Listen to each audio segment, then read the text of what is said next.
Imagine being trapped in a nightmare, a place where pain replaces love, where trust turns into torture. Now imagine that nightmare lasting not for minutes, not for hours, but for weeks.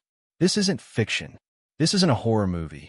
This is the real-life story of Kelly Ann Bates, a 17-year-old girl whose fate became one of the most gruesome and disturbing true crime cases in modern history. But what's even more terrifying, she never saw it coming, and neither did anyone else. Kelly Ann Bates was a bright and loving teenager from Manchester, England, described by those who knew her as sweet, kind, and full of life. She had dreams, aspirations, and a future ahead of her. At 17, she had so much to look forward to. But her world would be turned upside down when she met a man who would become her captor.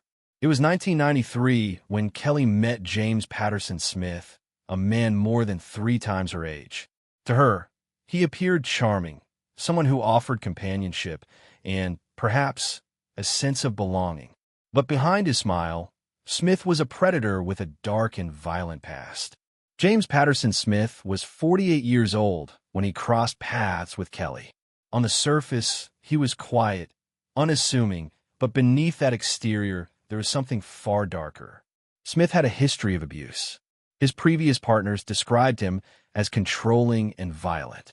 He was known to have isolated and manipulated women, breaking their spirits before trapping them in an abusive relationship.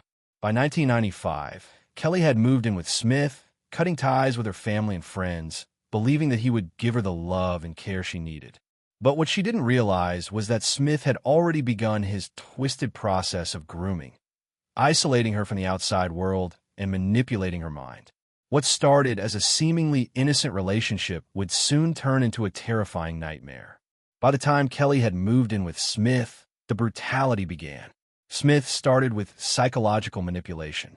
He would make Kelly feel as though no one else cared about her, isolating her more and more. And when he grew bored of his mind games, he turned to physical violence. Smith's attacks on Kelly were systematic and prolonged. The abuse wasn't just random, it was calculated.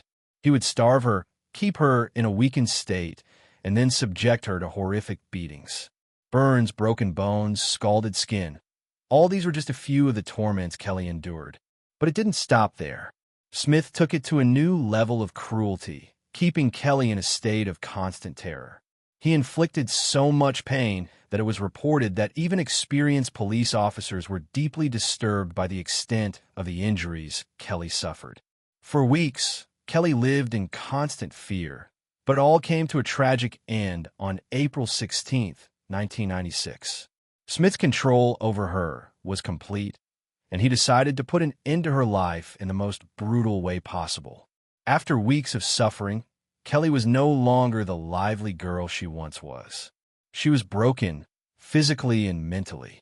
In a final act of sickening cruelty, Smith drowned her in the bathtub, her body already so ravaged by his violence that it could hardly be recognized. After her death, Smith casually called the police, making it seem as if Kelly's death was an accident. But there was no accident here. It was murder, the culmination of weeks of torture and sadism. Authorities arrived at the scene to find the shocking extent of Kelly's suffering. When they examined her body, it was clear that this was no accident. Kelly had been brutally mutilated. Her injuries included scalding burns, stab wounds, and even the horrific act of gouging out her eyes, which had occurred weeks before her death. Smith's trial was as chilling as the crime itself. The jury, after hearing the details, was visibly shaken, and the judge described it as one of the most monstrous cases he had ever encountered. Smith was convicted and sentenced to life in prison, with a minimum of 20 years. But for Kelly, justice came too late. Kelly Ann Bates' story is a haunting reminder of the depths of human cruelty, but it also raises a troubling question. How does love turn into horror? How can someone like James Patterson Smith deceive others for so long, hiding behind a mask of normalcy, while their actions are anything but?